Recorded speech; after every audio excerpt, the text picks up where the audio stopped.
KPBS On Demand is supported by UC San Diego's Art Power, presenting cellist Joshua Roman, performing from his album Immunity, alongside music by J.S. Bach and more. Sunday, June 22nd at UC San Diego's Epstein Family Amphitheater. Reserve your tickets at artpower.ucsd.edu. Good morning. I'm Kinsey Moreland sitting in today for Annika Colbert. It's Wednesday, March 17th. The devastating toll the pandemic has had on our small business community. We'll have that story next, but first, the local headlines. Finally, the news lots of business owners have been waiting for. San Diego County is moving back into the less restrictive red tier today. That will allow limited indoor operations of businesses like restaurants, movie theaters, and gyms.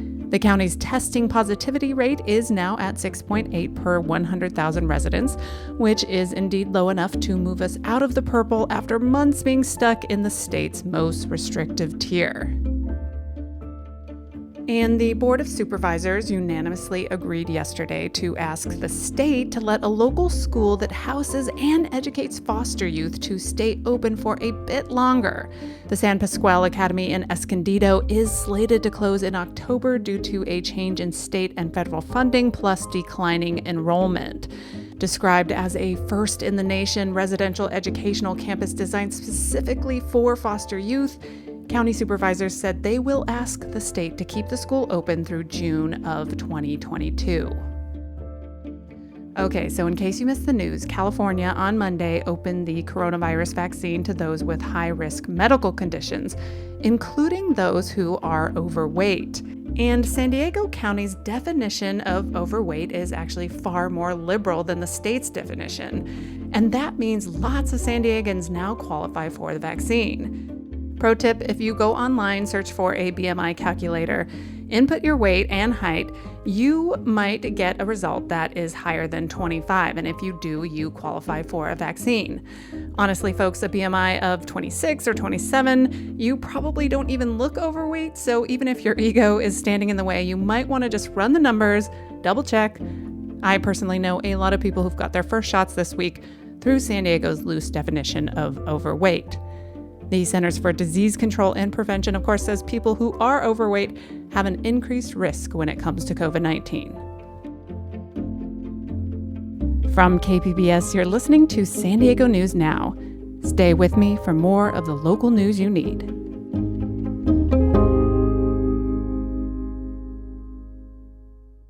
KPBS On Demand is supported by Splatero, helping homeowners pay off debt by offering streamlined access to your home's equity with no additional monthly payments or new debt. Splatero provides a lump sum payment in exchange for a share of your home's future value. Pre-qualification is available at splatero.com.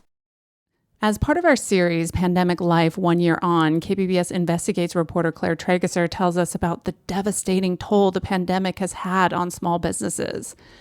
She says business closures mean lost jobs, lost family wealth, and a frayed community fabric. My grandfather started in 1941. In those days, it was a small appliance store where he sold radios and phonographic records and all kinds of small appliances. A&B Sporting Goods had been in Greg Schloss's family for 80 years. And I've worked there for 40 years, so I was, I think, 22 when I started working there. The store was in good shape heading into 2020. It had orders from youth sports teams, including the entire North Park Little League. And then the pandemic hit, and I knew I was in trouble immediately. The local Little League played one game and then canceled the rest of the season.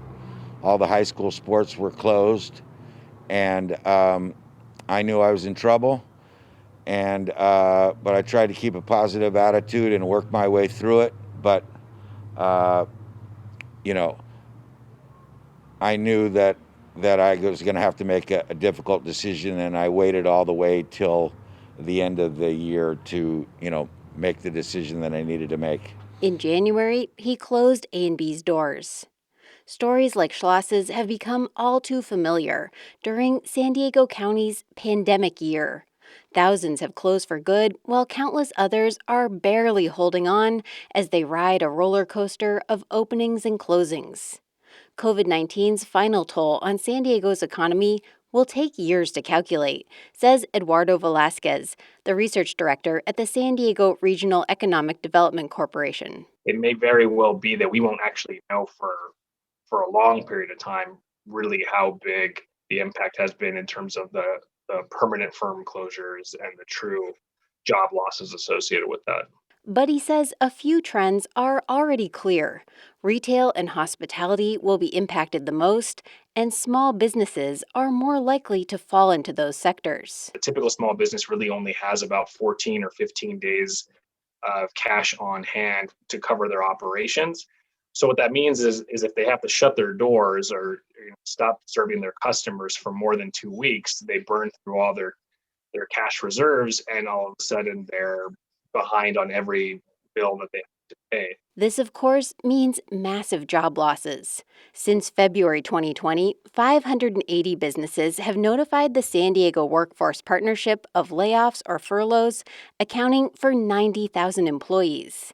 In a typical year, the partnership receives 100 to 150 such notices. And the closure of businesses goes beyond the financial impact, says Rachel Murfallen, the nonprofit's director of business services. It's not only a financial impact, but it's a relationship and sort of very emotional decision for them about having to consider potentially sacrificing certain things on the family side in order to save the business.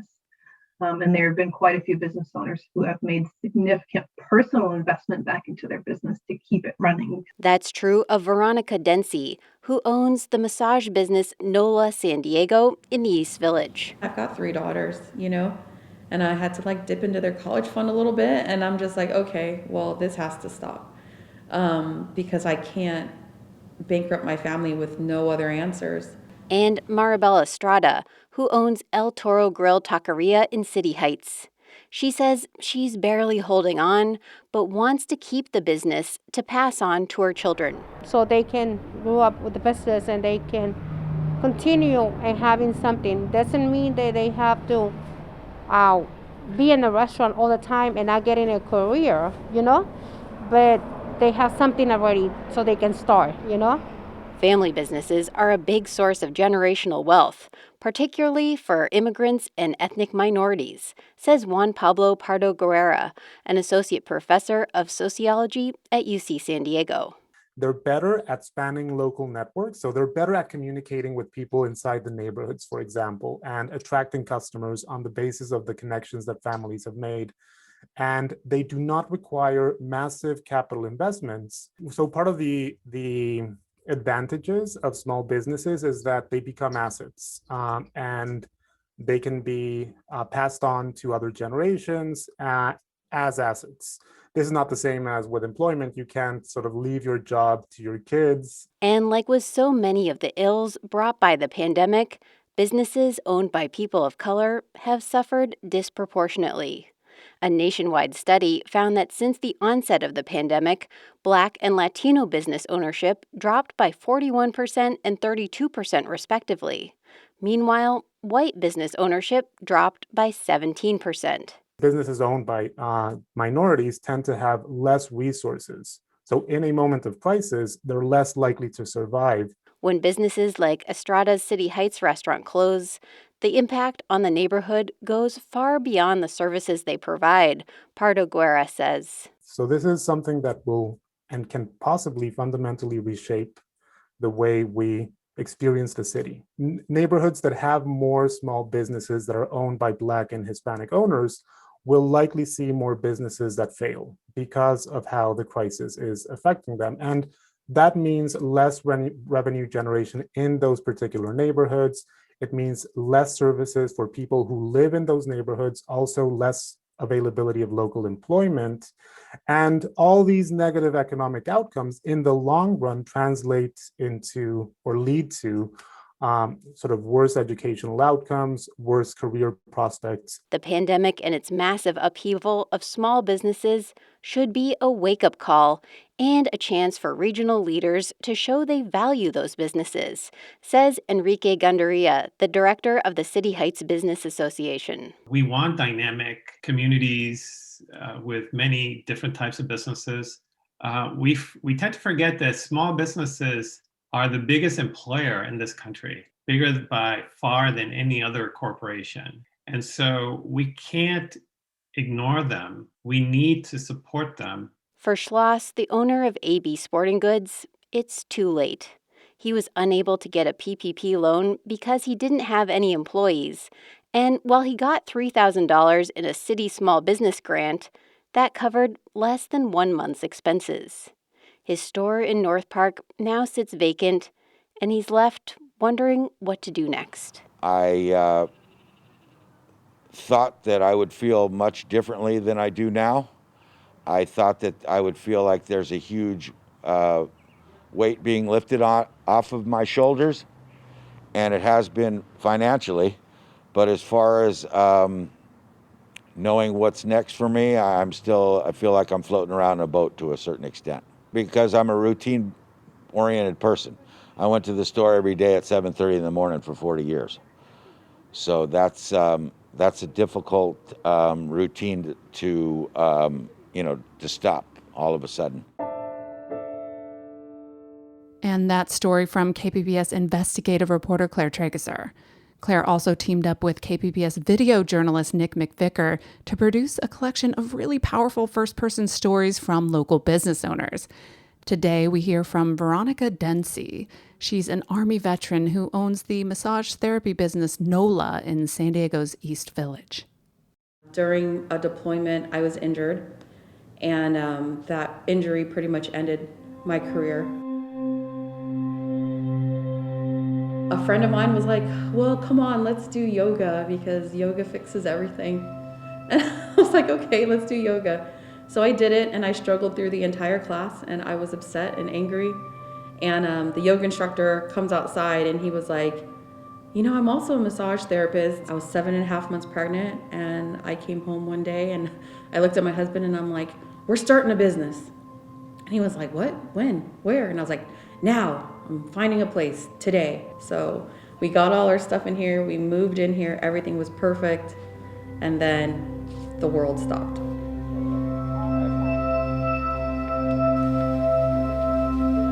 So that first shutdown, no debate from me, on it. No problem. Not a big deal. I mean, it ended up being a really big deal. It was like 7 or 8 months, right? So that was rough.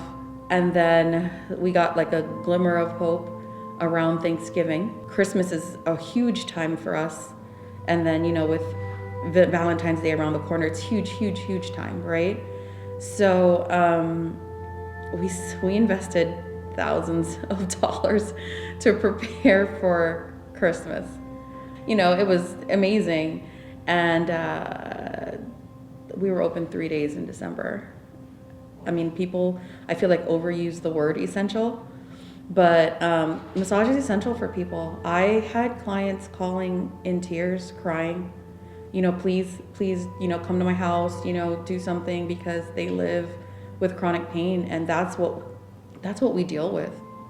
I don't know that me being a Black-owned business makes a difference to like my non-Black clients, I think that we build a good enough rapport with them that they just want to be here, To my Black clients, I think it makes a huge difference.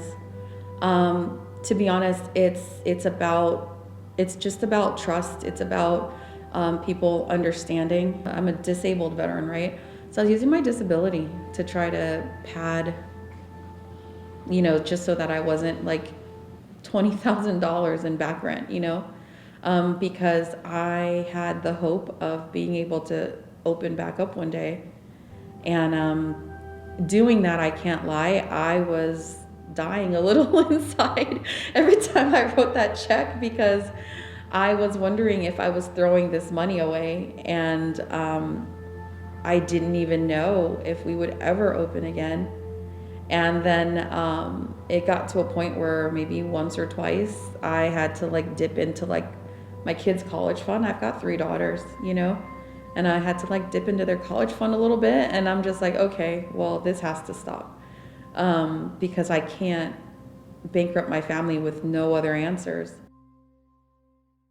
Tomorrow, we continue our series on the one-year anniversary of the pandemic with a story about how the virus will impact transportation in San Diego in both the short and long term. So, as I mentioned in the headlines, as of today, San Diego is finally out of the purple tier and into the red tier. That means less restrictions and more openings. KPBS reporter Matt Hoffman talked to local businesses about the shift and their hopes for the future. It's a lifeline. I think it's an opportunity to at least stay afloat. Ted Caponeris owns the Old Townhouse restaurant, which has been a staple in Ocean Beach since 1973. It's my family's legacy, and it's my passion, and I really care about the business. So I think about the business day and night. It's a part of me, and I don't want it. I would never want it to go away. But starting a year ago, the pandemic changed everything. It's been devastating. We're down by like 2/3. We've been struggling to stay afloat. Caponeris has put some tables outside, and he says moving to takeout was not easy. Moving to the state's less restrictive red reopening tier now means that his dining room can reopen at 25% capacity. I'm looking forward to serving customers and to seeing the same people that we used to see. Leaving the purple tier also means that gyms can once again move back indoors at 10% capacity. We are hopeful that all happens tomorrow. Our members are amazingly excited because obviously we have this very vast, beautiful space. Brian Welch is general manager of Point Loma Sports Club, which has more than 20,000 square feet of indoor space. Our intent was to take this year and just make sure the doors stay open. Make sure members, are safe. The club has adapted during the pandemic, adding this outdoor workout space that members have really grown to enjoy. But recent winter storms have presented some challenges. Things you wouldn't think of, but windstorms and rainstorms. Welch is planning to reopen indoors this week while still keeping the outdoor setup. It just feels like it's optimism in the air. And I feel like between the vaccinations and kind of really targeting vulnerable populations, it's working. It's not just gyms and restaurants. When was the last time you went to a movie theater? They too are allowed to reopen indoors at a limited capacity. Moving to the red tier also means more schools will be opening in San Diego. And if we keep on the current trend, after April 1st, theme parks and stadiums can once again start welcoming guests at a limited capacity. That means fans in the stands at Petco Park. San Diego Padres officials say they have been making preparations to welcome people back and expect to do so for the upcoming season that's now just days away. Matt Hoffman, KPBS News.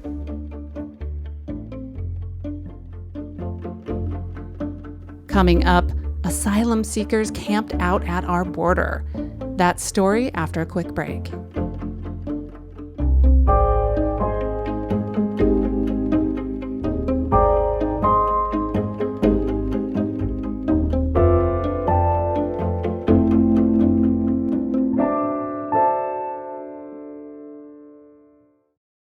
All right, we're back. And almost a month after the Biden administration launched a program to process some asylum seekers along the southern border, hundreds of people are now camped outside of the San Ysidro port of entry.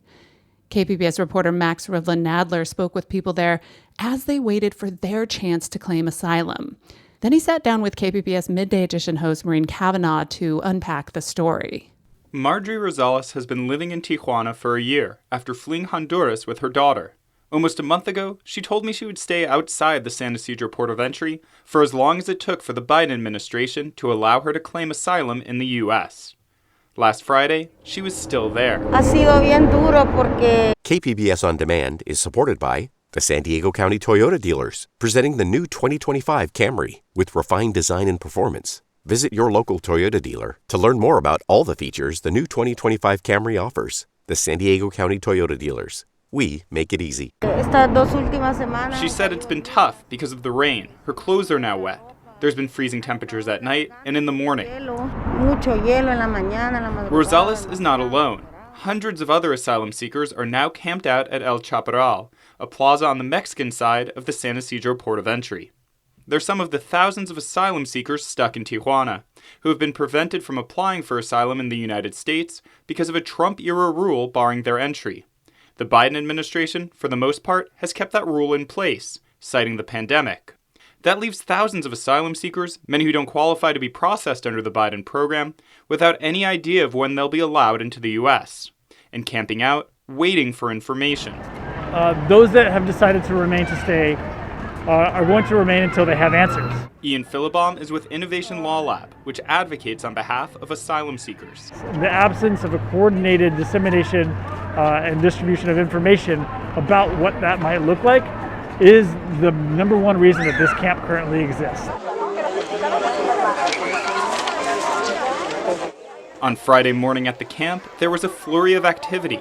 The kitchen was distributing food, doctors from Tijuana were looking into the health of migrants, and school was in session, being led by asylum seekers who had been teachers in their home country. 26-year-old Evelyn Sanchez is one of the teachers. She said she feels that the children experience stress because of the situation they're living through, and it's a way for them to relax. In school, she said, they're not necessarily going to learn to write, learn letters, or numbers. They're going to share with their fellow classmates. They share their life experiences. She feels that people like her are common in the camp, people with something to provide. She says they're educated people with principles, with values. And what they want for themselves is what they want for their children. And if they're there in Mexico, they're not just a nuisance or society's garbage. They're simply migrants and they have rights. Rights the same as everyone else. In the first few days of the camp, security was an issue, as provocateurs and traffickers spread misinformation. Now the camp is watched over by a group of volunteers, including Marco Garcia, also from Honduras. He said that when he came to the camp, he saw the need, that no one was taking care of them. So he took initiative and got a safety vest and put it on. When people saw he was helping, they joined in. While many asylum seekers in the camp are from Central America, especially Honduras, there are people from across the world, including many Haitians, some of whom have recently arrived in Tijuana as the political situation in their country continues to deteriorate. Jean-Claude Jean spent 5 years in Chile after being targeted by organized crime in Haiti. He told me that his mother had already been killed by people looking for him. For that reason, he came to Tijuana. If he arrived in Haiti today, tomorrow he'd be dead. Right now, the Biden administration is focused on finding shelter for the rising numbers of unaccompanied children arriving at the southwest border.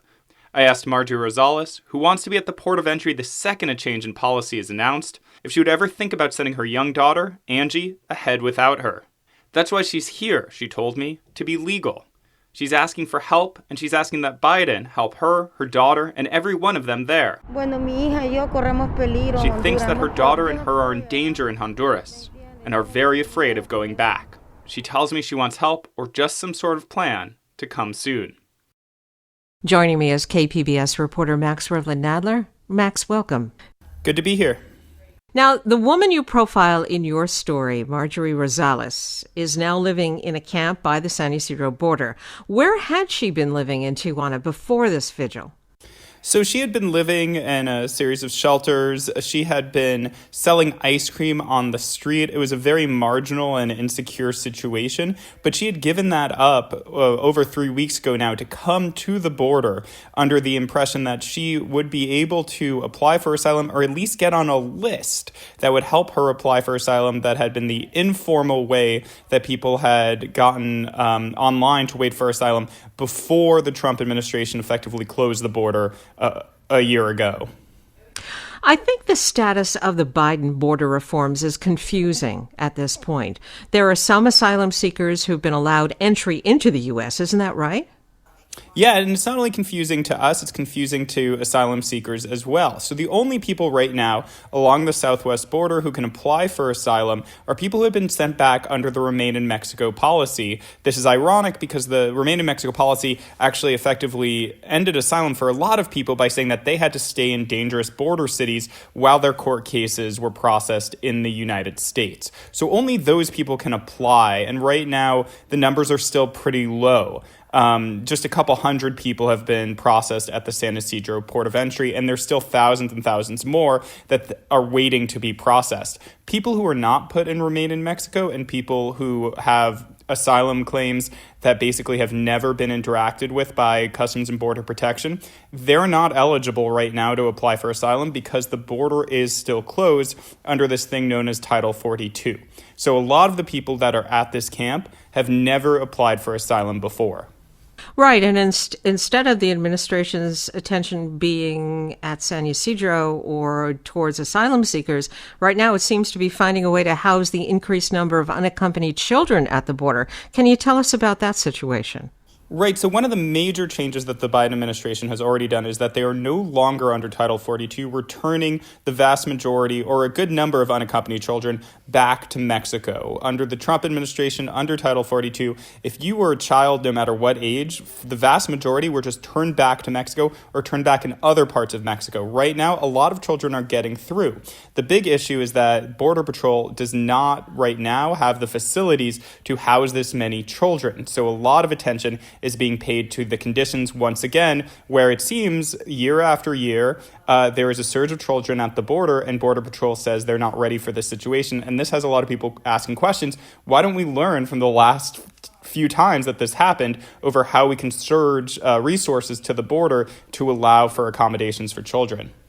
There's been criticism about how those children are being sheltered, comparing it even to Trump-era cages. Right. So there are certain rules that really dictate, and settlements and court rulings that dictate the treatment of children in Border Patrol custody. They're not supposed to stay there for longer than 3 days. They're supposed to be given shampoo. They're supposed to be given cleanly products. And a lot of times that doesn't happen because a lot of times these are outposts deep in the desert. And Border Patrol actually has misused funds that were given to Border Patrol to work with children, to give them necessary equipment.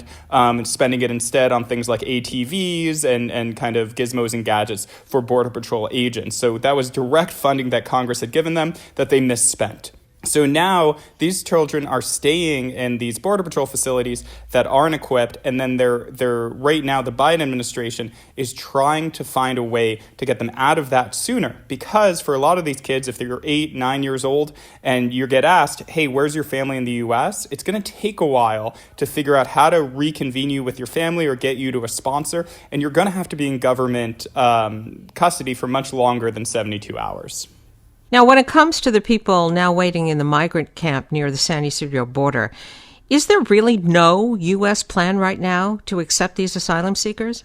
Right now there isn't, and this is unprecedented because right now asylum effectively is closed at the U.S. border, and that's something that the Department of Homeland Security has said. It says the frontera is closed, the border is closed. So there is no plan right now, and a lot of these asylum seekers just want to be given a timeline. But right now the focus is on children and processing people who had been returned to Mexico. Now, your report, Max, gives us a glimpse into the lives of individuals waiting in this camp. These are human beings with talents and skills who have escaped terrible situations. Do you think that reality usually gets lost when we talk about migrants at the border? Absolutely. I think in terms of reporting, we need a lot more focus on why people are leaving and how this has really impacted every part of civil society in many of these countries, not only Central America, but Cameroon. These are global situations that the U.S. is intimately involved in. If you look at Central America, you can trace back a lot of the reasons why people are leaving to climate change, governments that have been supported by the United States. This is a kind of a nuanced view of why people are leaving, as opposed to people are just coming here for work, or, they think that they can make more money in the U.S. People are leaving for safety and opportunities basically that they are being deprived of by not being able to apply for asylum, at the very least, to have their claims looked at, because right now there is no process for them. I've been speaking with KPBS reporter Max Rivlin-Nadler. And Max, thank you. Thank you. And that was the one and only Maureen Cavanaugh. She hosts KPBS Midday Edition, which, by the way, is another one of our podcasts. You can get it for free on Apple Podcasts, Spotify, or wherever you listen. And that is today's show. Thank you so much for spending your time with us. And look, word of mouth is still the best way for people to find out about podcasts. So if you appreciate this show, do me a big, huge favor. Just take out your phone, text 1 or 2 people right now, tell them about San Diego News Now. Thank you in advance.